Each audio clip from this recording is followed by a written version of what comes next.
everybody, I'm Tom Vasel. I'm Wendy Yi. And I'm Chris Yi. I'm Mike DiLisio. And today we're taking a look at Stroganov. Stroganov is a game about a family of merchants and entrepreneurs in the 16th century, and it doesn't matter. It's exciting. It's a Euro-style game with that theme on it, and there are horses in this game that you will ride around on. Now you're spending them like currency. You know what? I'm just going to let Wendy show you how to play it, and we'll be back. Stroganov takes place in the 16th century, and we're basically members of the Stroganov family, and we're basically exploring into Siberia, and we're going to do it across 4 years. Now, we take actions during spring, summer, and fall, but because it's Siberia and it is stupid cold, we do nothing in winter. Basically, winter is the time that everything's going to refresh, stuff is going to move down, become more accessible, we're going to refill animals. There's a lot of like that refill, reset stuff going on, but you're going to do that 4 times across the game.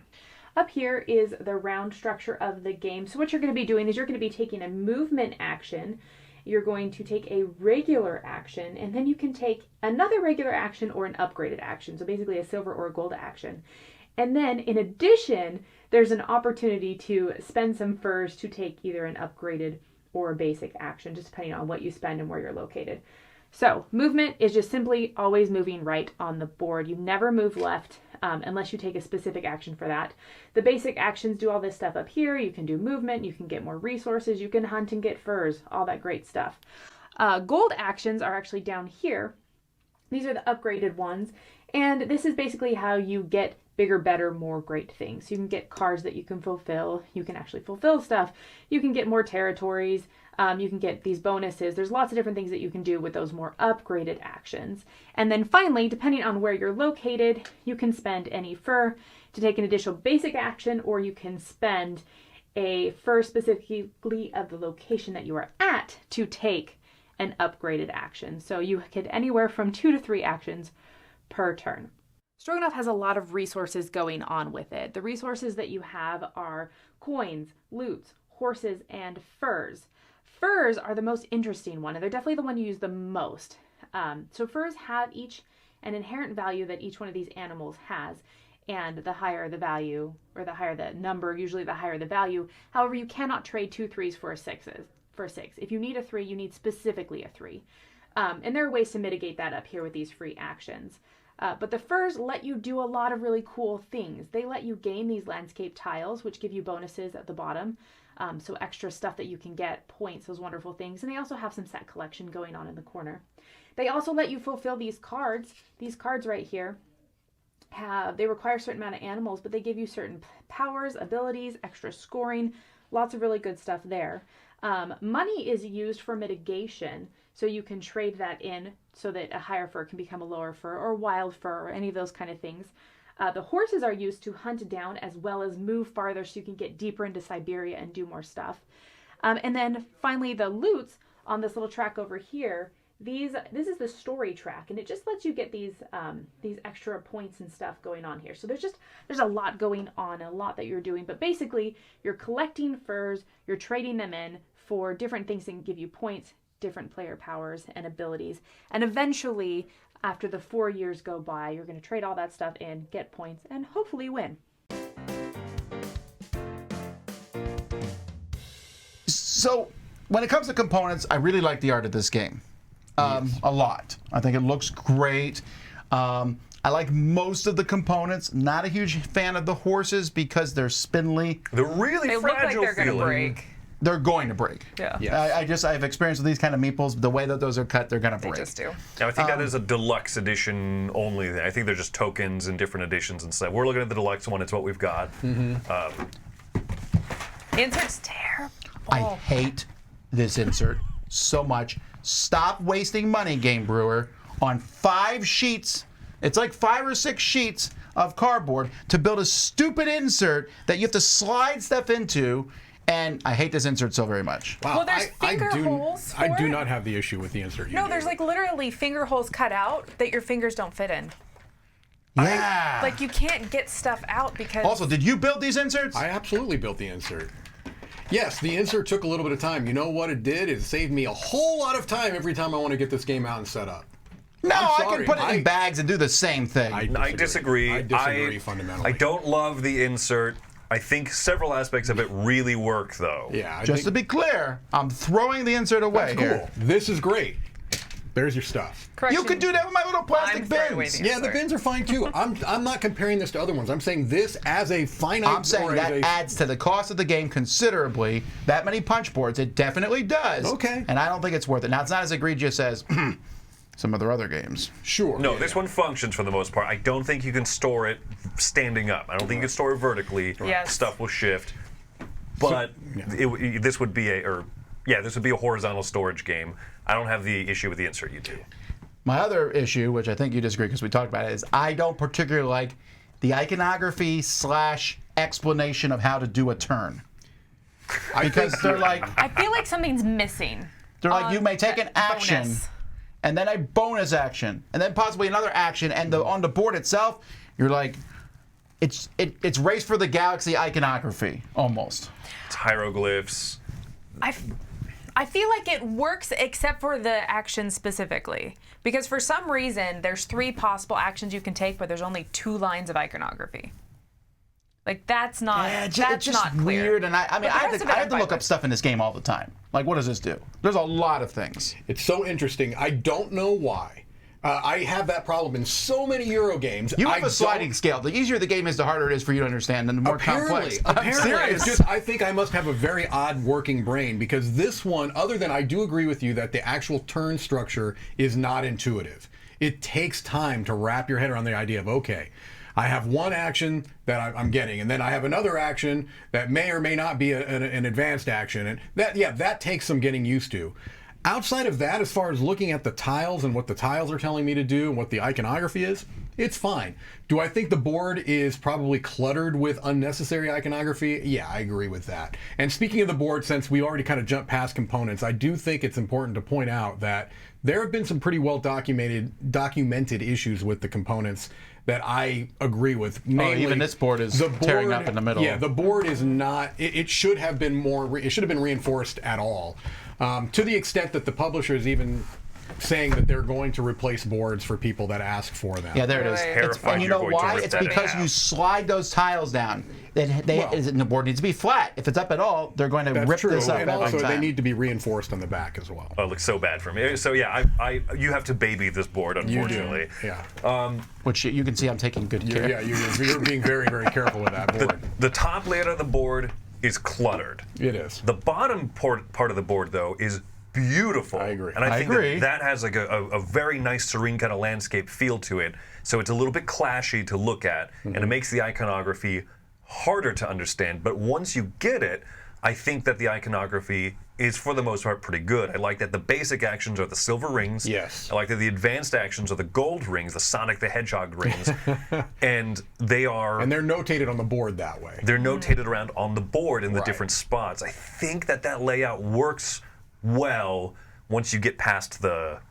Turn structure. Yes, the turn structure doesn't lend itself to iconography, nor human words very well, until you get it. What it does lead to, though, is some pretty epic feeling turns, and that's why while I don't think it's the most intuitive turn structure, it's a satisfying one for me when we get into terms of gameplay. Well, then Sure, I tell have me what one you more- like. Oh, I sorry. was like, because I have one more thing about components is I feel like the graphic design and layout that they have, they just really miss the mark for me when it comes to setup.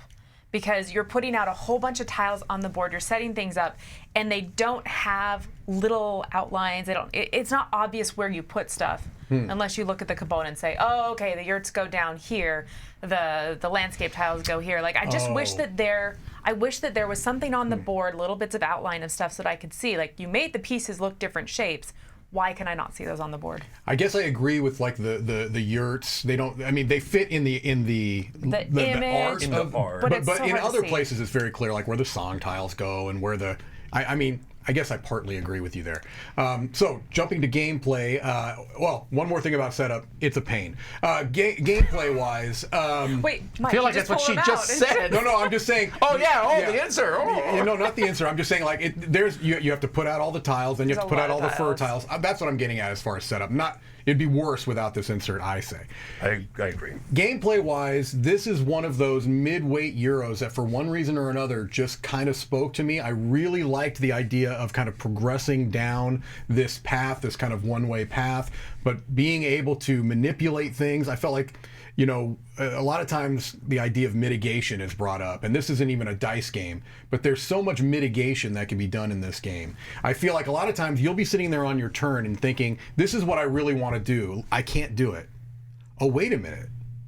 If I do this, this, and this, I can do it. I love those types of games. This is one of those types of games where every turn is a puzzle, and I know what I want to do. I don't think I can do it, and then I come up with some way that I can do it. I really like that. Because of the semi-looseness of that turn structure, move, basic action, advanced, or basic action, with maybe the potential of paying to do an extra bonus action. And also there's like 5 free actions that you can do at any point in between there. Right.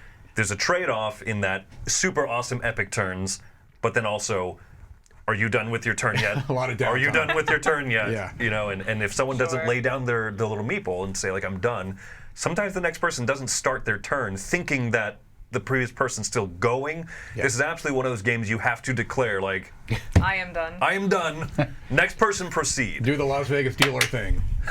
See, I love those like executive actions or free actions, whatever you want to call them. This idea of like, I can always do this stuff on my turn. So how do I set myself up so that I can do these things, so that I can get more animal fur, so that I can, you know, do stuff, trade things out. It's that mitigation that's just included of, it doesn't matter what furs I get. I mean, it does matter, but there's always ways to make it work for me. So there's a lot of really cool things going on in the game, and but I'm just saying right now, I'm giving this a 5. Wow. But I'll tell you why, and it's because of what you like actually. Now you played solo. Solo, yeah. I have not. Solo may be amazing, but Chris mentioned it already. The possibility of analysis paralysis in this game is greater than almost any game I played in a couple years. It is insane because you can do your whole turn and then go, hang on, no, and take it all back, and I'm like, oh. And so that's my biggest problem with the game, is because there's just so much of that, and I can't do anything. I can't even plan because you might go take that animal I wanted. So the downtime for me is interminable. I also slightly disagree. Mike said midweight. I think this is pushing midweight for us hardcore gamers. This is not Lacerda weight, but it's also not. Yeah, I wouldn't argue with calling it a heavy game. I mean, it's not heavy, but it's closer to that. It's close. Because of all agree. the things going on. There's a lot of stuff on a turn you can do. Yeah. And I think, and that's the other thing. There's just so much. There's so many things going on, and then when it comes down to it, it didn't feel satisfactory to me. Like it feels really fiddly. I moved this to go here. I spend these animals to get this animal. And then you add in that little bit of randomness, and the animal I'm looking for doesn't come out. And then the one other thing I didn't like is that the cards don't move. If you don't fulfill those things at the bottom, they don't go away. Everything else is moving and stuff. And so if you don't want to accomplish those goals, well, too bad.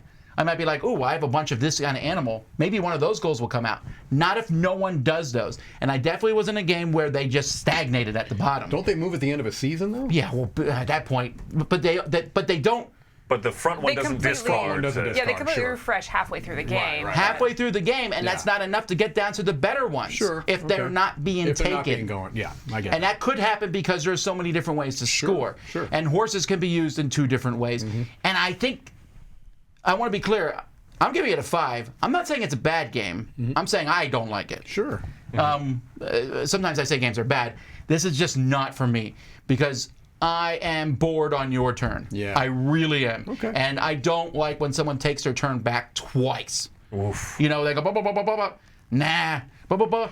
You know what? The first thing was better. I'm like, are you kidding me? This is a tricky thing because I think a lot of times I would push back and say that's a player problem, not a game problem. But But I do it on my turn, though. that doesn't. Especially when you're like, no, I'm one thing shy. That doesn't change the argument. It could be a Tom problem. I'm not saying it is in this game. I'm not normally filled with analysis paralysis. And that's why I am agreeing with you. I would say normally I would push back, but I think that the way the game is designed, that turn structure, all of that mitigation does lend itself to you're right. Someone, if they wanted to kind of wheel back their turn, they could. As solo, though, I could see that being amazing. Like you said, you have these, and you really do get to do a lot of cool things. The problem is, as the next player, I'm watching you go, and I also get to do this, and I'm like, oh, you just took that move I wanted to do. Oh, you just did that. Okay, now I need to restart my whole thinking. Yeah, you spent horses to hunt further. Oh, you double hunted. Oh, and you paid to. You took all those furs. Yeah.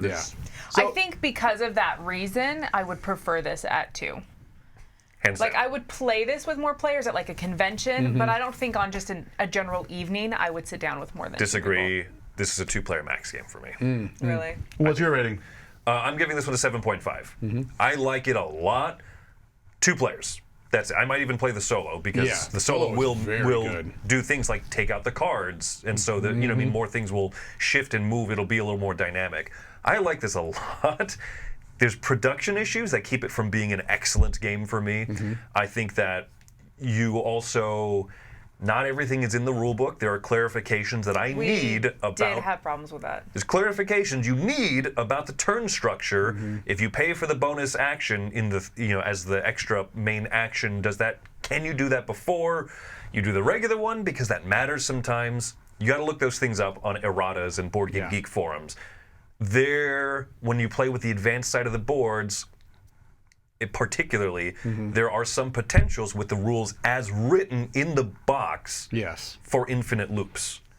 And that is a problem to me. I want to find an infinite loop. It's been addressed. Yeah, they have acknowledged that is the case. And you can even tell that like they try to prevent some infinite loops by saying you can move up on your board, you can get a bonus action, but it cannot be another board bonus action. Like they already tried to prevent some of that. But the very nature of the way the game is designed, the way we've been talking about, the things that make these long turns that make you want to reel back are part of what lead to those loops because you can do so many things. There's simple fixes. That's why it doesn't tank the score for me. But if you own this game, you will end up looking up things on online forums and stuff to clarify rules. So as much as I love the game and I would love to give it a much higher rating, 7.5 is not something to shake a fist at either. I think that it's a really fun game. I'll shake it. No, I don't know. What do you think, Wendy? Okay, so I agree with everything that you've said and Mike has said, and you got. I don't mind analysis paralysis games. I just have to be in the place for it, that this is going to be the crunchy, thinky game. I'm going to spend hours on it. I'm going to love it. My favorite thing about this, so I'm giving an 8. My favorite thing about this is the opportunity to explore and try different things. It is not a do one thing, this is how you win on the game. Like, you can really work on your player board and getting all those cool bonuses. You can do those cards and get new special abilities and new actions, which is really cool. You can do the landscape tiles, do the set collection, and those give you bonuses. Like, there's a lot of different ways to score points, and you can dabble in everything, or you can go hardcore into one or two of those. And I love games that do that because I have lots and lots and lots of plays. And honestly, this would probably be an 8.5 for me. I was really sitting there right on the edge, but I think because what Chris mentioned, there's just fiddly issues with the rules and the production. This could have been 8.5, and honestly, the more I play it, it might become that for me. As I've been able to work through those issues and I figured out the answers to my questions, I think this could raise up. Yeah, this is a tricky one for me. As you've mentioned, I played this. This is basically a rating for the solo game because I've only played it solo. My inclination is that I would not want to play more than 2 for the reasons we've mentioned. And there's so many caveats. This is probably the Euro game that I've played solo more than any other one this year. It kind of clicked for me.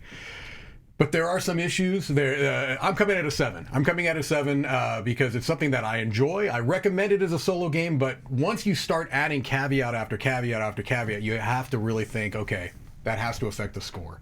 There are a number of caveats, many of which we've mentioned. Even in the solo game that apply, it's a lot of setup, a lot of teardown, even with an insert that I think is better than maybe you're giving it credit for. Fine, I'll reel back my insert thing. I'm still replacing it. But yeah, no, I'm giving it a 7. It is recommended as a solo game, but there are a fair number of caveats That's why it's coming in at a 7. Well, there you go. That's Stroganov. It's What's for Dinner. I'm Tom Vasel. I'm Wendy Yi. I'm Chris Yi. I'm Mike DiLisio. See you next time.